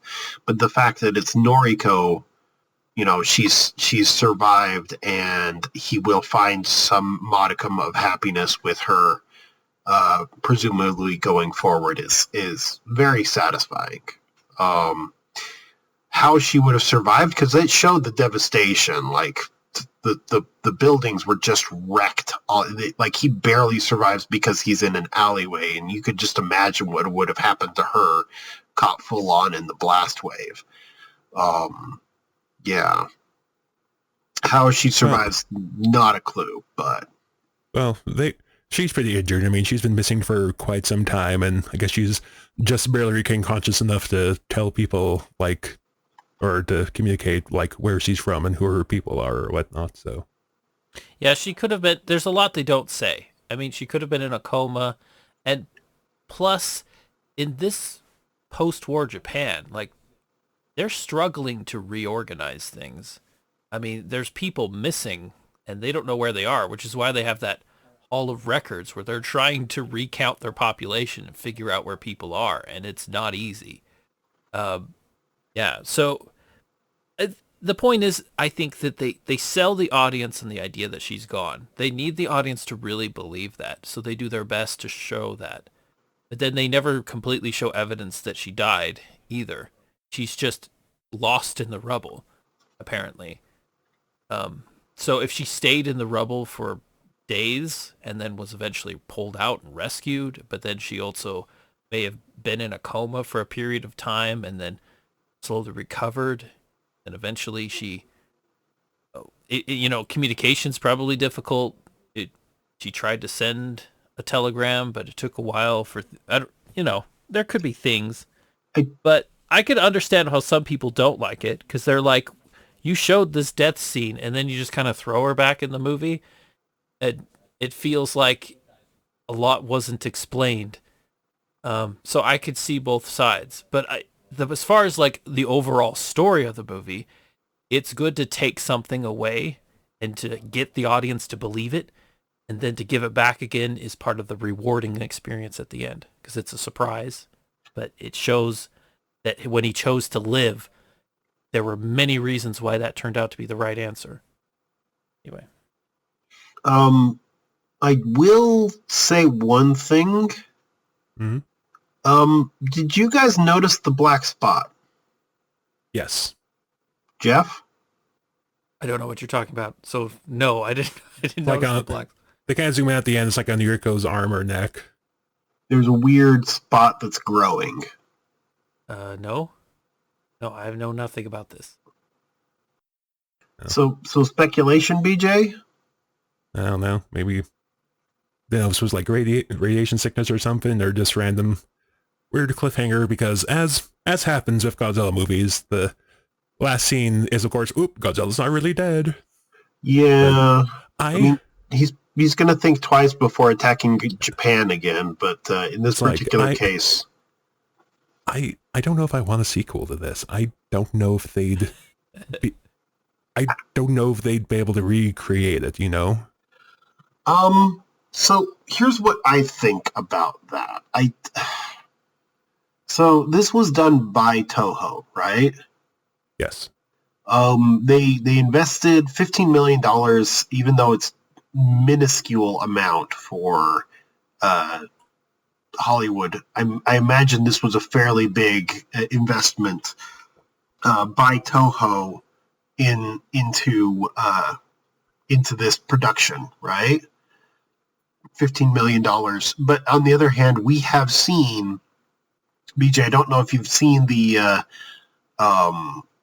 box office takeaways. They've more than made that back already, right? They're just before it hit American markets, it had already made that back. Everything that it made in American markets, or is making in American markets, pure profit. Looking at stat right now, gross worldwide, 60 million. Yes. So, and if you look at the cuts that theaters take, so basically you divide the gross in half. That's 30 million, and then if you, I didn't see a lot of advertisement for this. Did you guys? No, a lot of it was because who's who's going to go see a subtitled movie, right? I mean, you saw a few You basic guys were my advertisement. internet adverts and a few. I don't think it was even a trailer in theaters or even anything like that. Like it showed up on YouTube, but I think that's about it. Man, the trailers before this movie were so bad. Not a single movie looked good.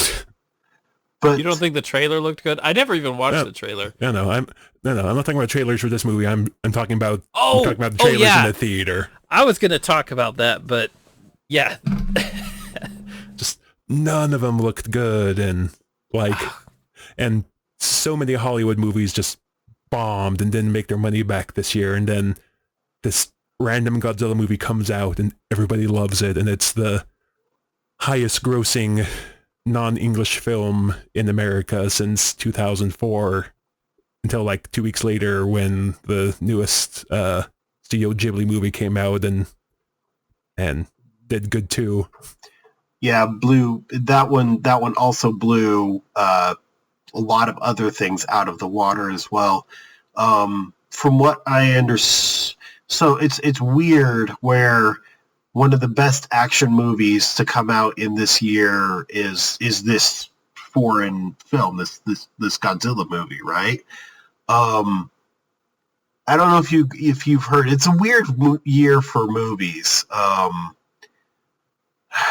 Have you guys heard about? There's a movie. It's on Netflix. It's called Leo. Have you heard of that, BJ? It's not ringing any bells. Jeff? No. It's made by Adam Sandler. It's an animated kids movie. It's okay. Apparently everybody who's watched it, and I'm one of those people, everybody says it's an amazing movie. I like it too. It's a great thing to be watching with my kid. It's just a cute little movie. Maybe I'll force you guys to watch it someday. As part of this podcast, because it is just a cute little movie. And every time I watch this with my son, I'm thinking to myself, this is a movie Disney should have made.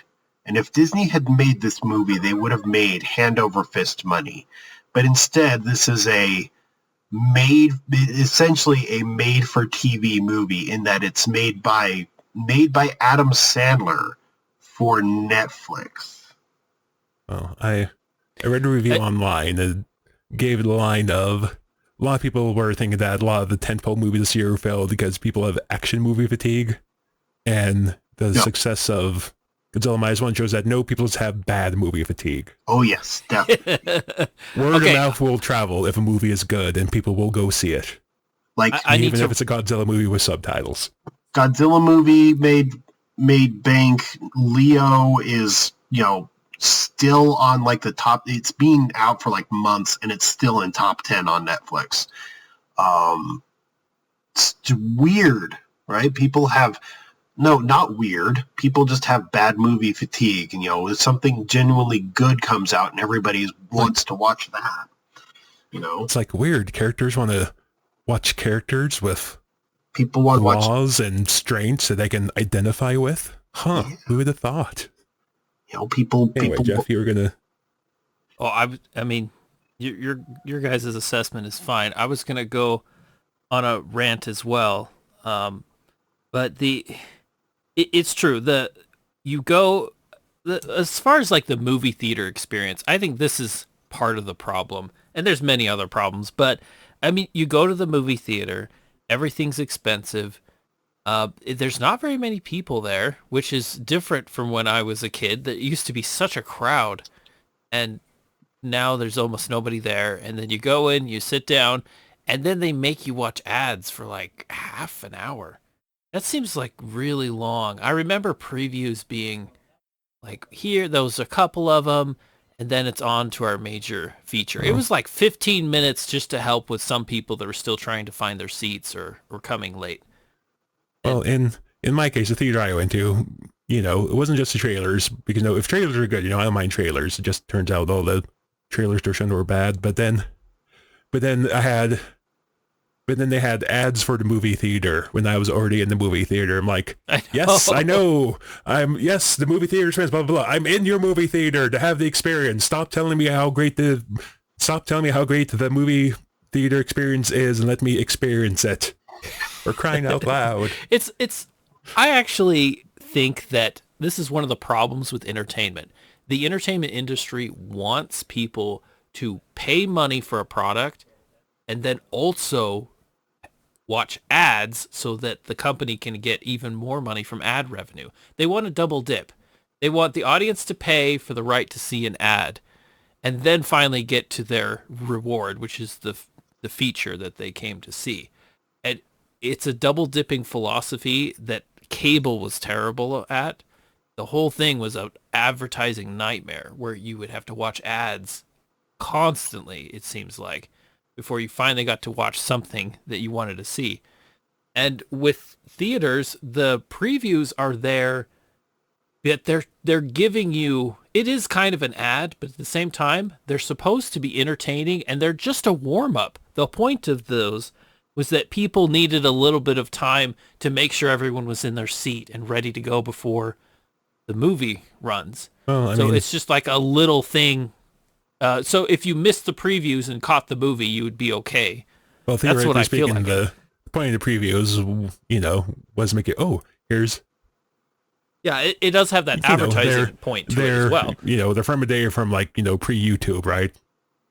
Yeah, but there were other ads while I was there. There were all sorts of other ads. Yeah, there's ads for like as well. M&Ms and insurance companies and cars and stuff, and it's like, well, they have kind of stupid. Yeah, they have the pre-show ads, right? And then they're like, "Oh, thank you for watching our pre-show, and here's the previews." And nowadays, because theoretically, you don't have to show up at the theater half hour early, get the good seats. You can save the seat online, and if the movie starts at 12, show up right at 12 and get your seat. So that I don't mind, because most people are, that I don't mind, because you can dodge those entirely. And I get the previews because, they have to entice you to come back, but don't advertise your theater when I'm already there. Yeah. Honestly, the whole theater experience is not great. It's not great. And Hollywood is like, oh, people don't go see movies anymore. Well, it's not really about me as much as I would think it was. I'm here paying a very high price for a ticket. I would push back on it, Jeff. If the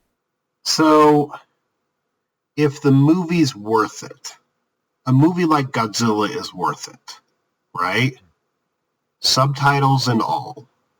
It's worth it. That's the whole point, is that you get to see a movie before you get to see it months later in your comfortable living room. No, but Jeff, there's something magical about seeing a really good movie in a theater as opposed to just seeing it in your house on your TV, right? Well, honestly, Gary, I feel like the magic for some of us is just dying.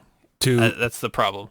Well, to kind of reinforce Gary's point, and to kind of go back to the shared experience we have, there's a time when Ghostbusters reran in the theater, right? And we all went to see it.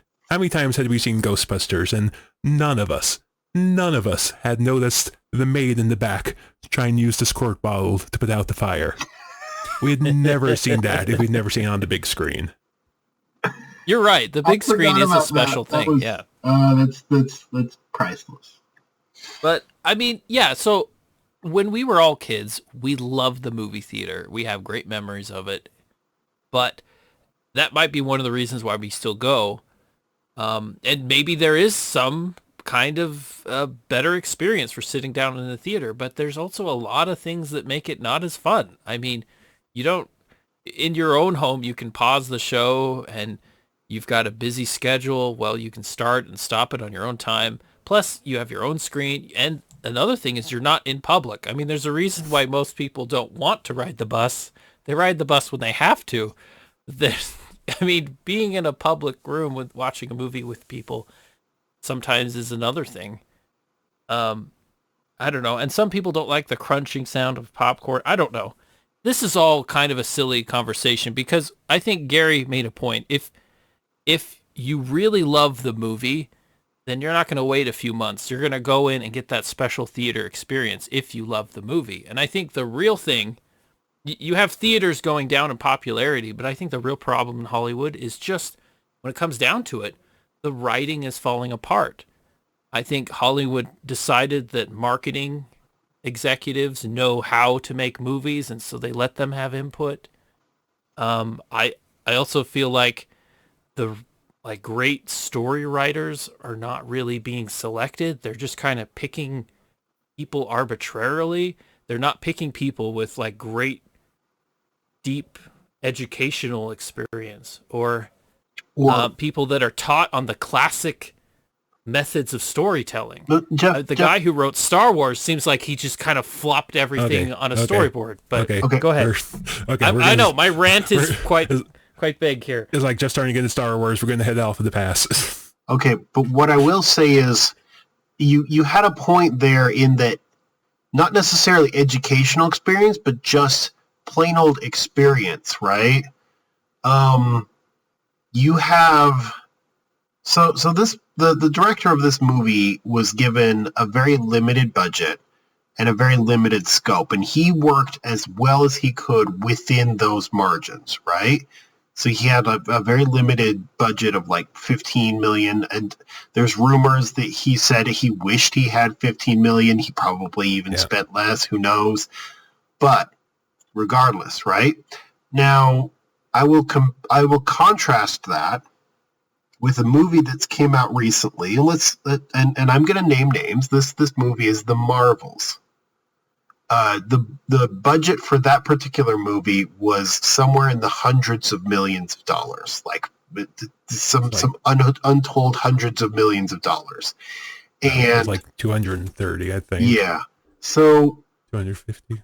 The director of that movie was probably, I don't know if she was set up to fail or maybe they just thought that she could do magic, because she had a directorial experience previously, but the movie she had made previously was a very much smaller budget movie, right?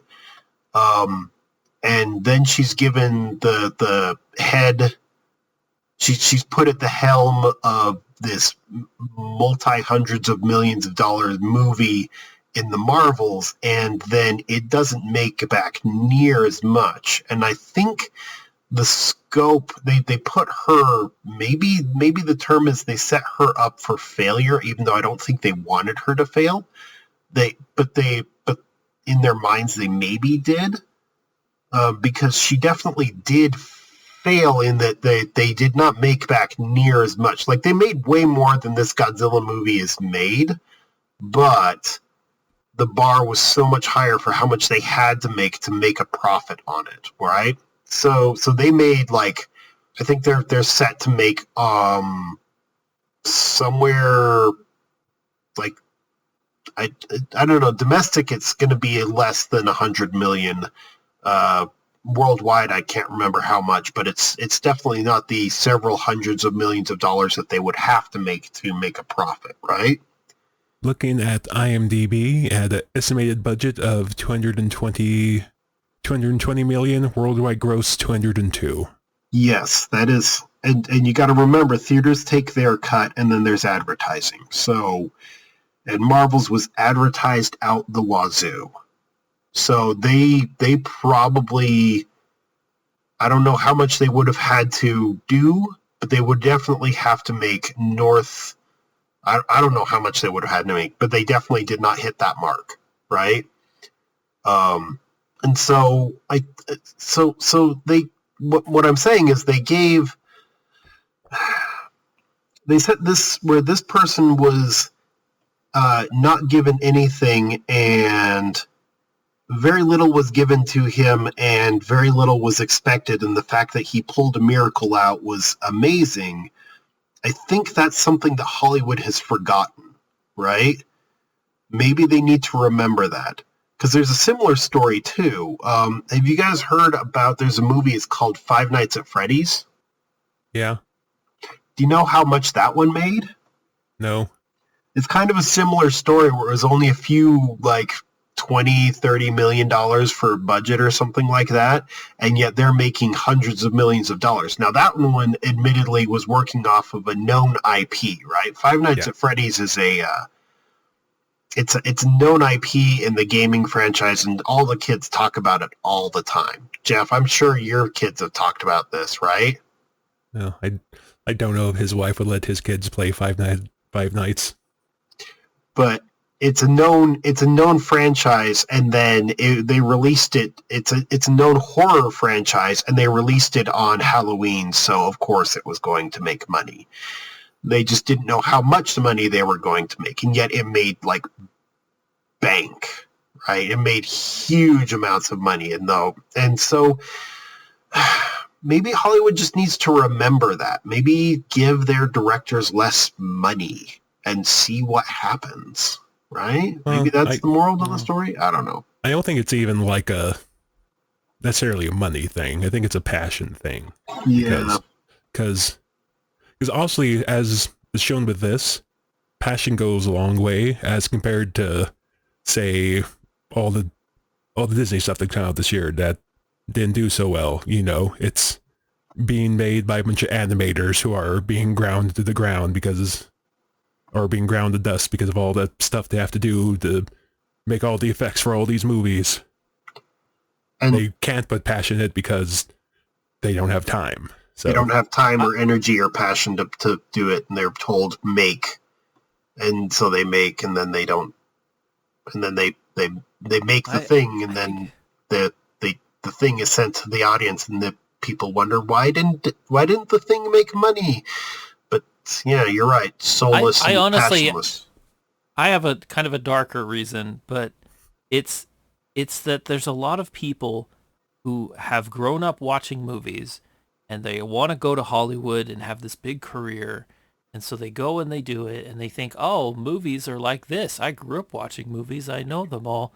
And then when they come down to actually making them, they have not really looked deeply into what really makes these movies entertaining and what goes on in them. They don't understand the basics of the storyline and how you make the audience feel different things, and how you transition, and how you make you bring the audience to the point where they care about a character, and they care about a story, and they care about the next scene that's coming up. I mean, it's like they've just, so many people in Hollywood have just greatly underestimated how sophisticated the art really is. And at the same time, there's also a push to somehow mechanicalize these stories. In other words, instead of having an artist just try to passionately figure out what would go well in the movie and what makes the movie great, they have people that want to have statistics that show, well, the movie would be better if you have a dog in this scene, or some other wild thing that they just throw in there. And so they turn out to be very mechanical. And on top of that, I think part of it is just that you have executives who they're making bad decisions. It's like any industry that goes into decline, partly it's because their leadership has used to doing things a certain way, and they've kind of lost sight as to what really makes the product great. Well, did you see the news story that said that when the Disney execs said that when they thought one of the reasons why the Marvels bombed was because there wasn't enough executive oversight? Yeah, the executives just didn't meddle enough, right? Well, so here's the thing about that. I think one of the things that to that particular person's to give him the benefit of the doubt, I think something that an executive might have done during the production of the Marvels is said no when they were asking for more budget.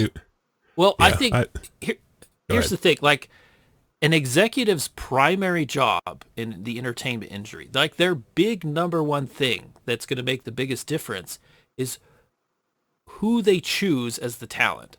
Because they're not the talent. they have to go and find the writer and director and the actors, and they got to go find these people, and they have to choose which one is going to make bank and which one's not. And there are people in Hollywood who make good movies and good things, but they're not picking those people. They're picking these other people who have flopped and have had problems their whole career, including JJ Abrams, who Jeff, Lost was a terrible show. No. And all his movies have flopped, Jeff, and they gave everything to him for Star Wars. Jeff, I need to stop your JJ Abrams obsession. Holy crap, dude. No. Well, I just think that it... Jeff. No. You're all wrong. No, I'm You've gonna been push wrong back. this whole time. Jeff.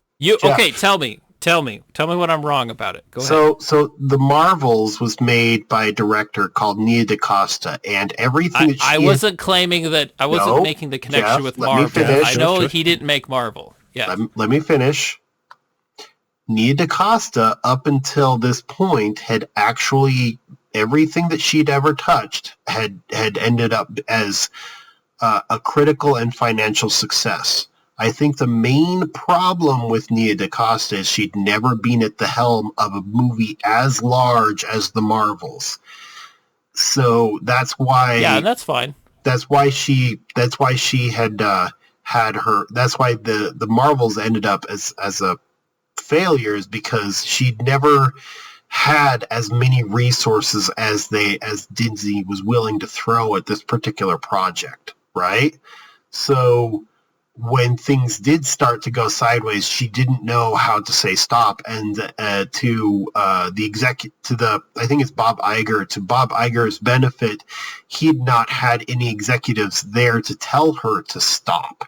So that's why the budget ballooned into something ridiculous. So they never had the possibility of making that back. If they'd made the same movie that they did, but it had cost like half or a quarter as much as it did, they would have made a profit at this point, and there would be no story, right? But they didn't, and now they're in the problem that they're in. That's the problem, right? In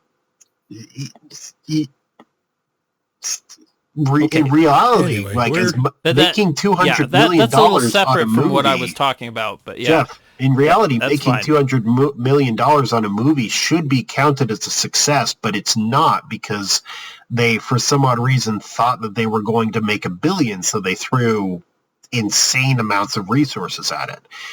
Can I just say, I guess the one thing that I want to say, which you guys will probably be upset about, but I do know there's a lot of people online that blame Kathleen Kennedy for a lot of the problems going on. Jeff, but the Jeff, reality is this going to be about JJ Abrams? Because if it is, we're going to end the podcast here. Yes, I will hit stop recording. Why? Because do you we have explain talked about this? What is this love for JJ Abrams? It is not love for JJ Abrams. It is a fatigue of you talking about JJ Abrams. Seriously, Jeff, my fingers hovering Maybe right above the war stop. isn't over for me, BJ. Maybe it's still going on. I am literally going to mute you in Discord, Jeff. I am literally going to mute you in Discord. I'm just going to have the conversation with Gary. Or I'm about to goodness. hit stop recording and put a kibosh on this whole podcast. Can you stop, Jeff, please? Let us talk about a good movie instead. Let us talk about Godzilla, okay? You're the ones who played with atomic experimentation and started talking about the... I have officially muted Jeff, Gary. I suggest you do the same. Well, my recording doesn't pick him up, so whatever. Well, I just muted him on Discord. Okay. So just right click and click mute. I don't know. I am not hearing him. That means you have no idea what did I mute him for everybody? I hear him. Okay. Jeff, you're on timeout for a minute. I can hear you. I'll invite you back in when we get a minute, okay? You're like a bunch of executives. Okay, I'm gonna unmute Jeff. The joke's over. No. Okay. I won't. I am remuting Jeff then. No. Okay, Jeff is muted, but Jeff, just know that you're shrieking into the void. You are on the other side of the portal now. You are both part of some sort of JJ Abrams. So, Gary, to Godzilla Minus One. I'm not listening to Jeff. all entertainment. Okay. No, I literally have Jeff muted, so I don't know what's going to say on the recording. I might mute him for this part of the recording. My mic's not picking him up. Okay. So I liked this movie, BJ. Yes, it is. Weirdly a very enough, good movie. this dovetails into what we're going to talk about next week. So I'm going to be really interested to see what happens then. I know you guys are going into that particular one blind as well. So it's going to be very interesting to see what happens with that one. But I'm gonna just say kind of a few final thoughts, and then I'll let Jeff back on, and he can say some final thoughts about this. Okay, go about ahead. The actual good movie that is Godzilla Minus One, which has nothing to do with JJ Abrams. Absolutely nothing to do with JJ Abrams. It is in fact a celebration. Let us in fact celebrate Toho and the thing that Toho is passionate about, that being Godzilla. Right? This is their baby. The Toho from, I don't know what else they own, but I think Godzilla is their biggest IP, right? And so I know they wanted to treat it right. And so I think this movie is a love letter to what Godzilla should be. Am I wrong in my assessment? I don't know about their financials, but as far as the West goes, Toho's their biggest IP. Yeah, but I mean, like the Toho. But my assessment of Toho's treatment of this particular movie. We're right. This has the passion there, and so they're able to make this amazing thing, and that tells the audience, the critics, everybody agree this is an amazing movie, and you can tell it because of the passion and the care that went into this. So yes, that's just my thought. It's nice. Okay. It's refreshing. Yes. Okay. Yes, it's a good movie. I am gonna unmute Jeff. Jeff? You're both spies of the JJ Abrams conspiracy. Both of you. Jeff. You're both agents of the underground okay. Jeff, I apologize. Maybe my patience is a little shorter than normal because I've been sick for most of the week, but still, there's you. I get it. You have had your JJ Abrams platform. It was not a tangent we needed to do again. So I apologize if we ran a bit roughshod over you, but it kind of needed to be done. I know it was triggering for you, very triggering. So, Jeff, what's your final thoughts on Godzilla? No other movie, just Godzilla Minus One. Maybe JJ Abrams is Godzilla, metaphorically, with his atomic breath that destroys. Jeff. Okay, listen. Okay, no, I got it. Jeff, we need to get you out on the boat. Hand off the trigger. No more mute button. Find a white whale, tattoo JJ Abrams on the side of the well, and have you hunt that whale. Yes, I do. I need to scour the seas on a never-ending revenge quest. Exactly. Okay. As long as you do it on the seas and on this podcast, so please tell us your final thoughts on Godzilla Minus One. Okay. About the actual movie that was good. I'm glad that we got a chance to do this. I think it's good. We usually review old movies that have come and gone long ago, and I love old movies, so that's great. This experience is good because we're reviewing something that's newer, and I'm glad that this has been added to the Godzilla franchise. I think it adds well. I think people who have never seen Godzilla movies before, and they're completely brand new to it, this is a good film to just go and watch and enjoy it. Because it's got the human side to it. It's about, there's history elements with post-war Japan that are all beautifully well done. And then you get the monster side of this monster movie that is also well done. So, yep, the whole thing is great. It's a great movie. That's what I got to say. Yeah, it is. Like we said at the very beginning, it is a great movie that happens to have Godzilla in it. So, yeah. Oh, I'm exhausted. So physically, emotionally, JJ Abrams, ecumenically. So I'm going to mention the movie that we're going to watch next time. Yeah, I don't even know if... Do you think we should put this one out before we talk, prior to Giant Monsters All Out Attack? I don't know. Or, I don't know. Well, I'll think about that later when I'm... So, but the one we're scheduled next is Underwater. It's a treat for me. I don't know for you guys. That one, we're going to see. We're going to see. There's another newish movie. I think in 2020 you said? Yeah, 2021, I think, is when it came out. I know next to nothing about it because I promised Gary I would go into it as blind as possible. Yes. But that's kind of where we're at with that one. So Underwater. Kirsten Stewart. And that's the only thing I'm going to say about it. Kirsten Stewart. She of Twilight fame. So yeah, I don't know where that's going to come out in our releases compared to this one, because who knows when this one's going to come out, because this was our first emergency podcast. Emergency podcast! Maybe last emergency podcast was hearing how much of an effort it was to get Jeff out of the house. Yes. And Jeff, thank you once again for being a good sport and going to go into the theater to see this. I managed to do it. Yes. Okay, and I think on that note, BJ? Yeah. So that was the Wandering Tangent podcast. I'm BJ. With me was Jeff and Gary, and we'll see you next time.